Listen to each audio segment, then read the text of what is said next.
क्या आप जानते हैं वो कौन सा समय था जब खुद सूर्यदेव को भी अपने कर्मों का फल भुगतना पड़ा, और क्यों सूर्यदेव और शनिदेव का मिलन मकर संक्रांति का कारण बना? जय श्री राम दोस्तों, चलिए शुरू करते हैं। प्राचीन काल की बात है। आकाश मंडल में सूर्यदेव का तेज सबसे प्रबल था।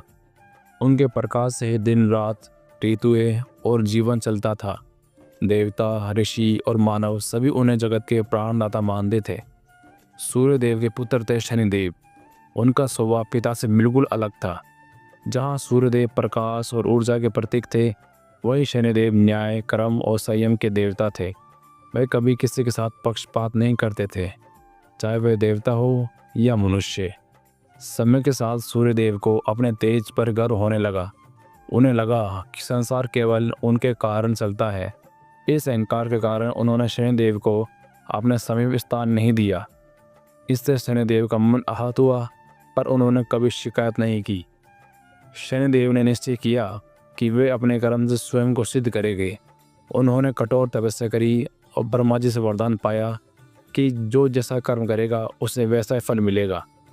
जब शनिदेव को न्याय का अधिकार मिला तो उनके प्रभाव से कई राजाओं और अहंकार लोगों को कष्ट उठाना पड़ा। लोग शनिदेव से भयभीत रहने लगे। एक समय ऐसा आया जब सूर्यदेव की कुंडली में शनि की 7.5 आई।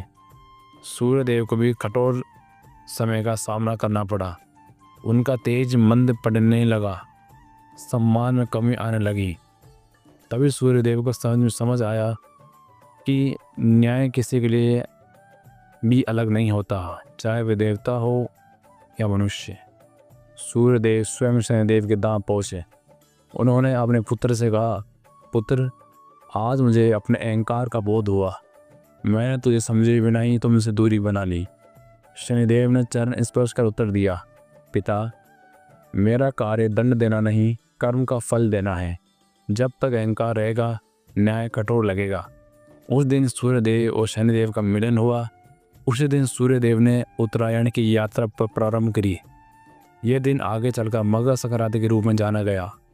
इस मिलन से ये संदेश मिला कि प्रकाश तभी पूर्ण होता है जब उसमें न्याय जुड़ा हो, और न्याय तभी स्वीकार होता है जब उसमें करुणा हो।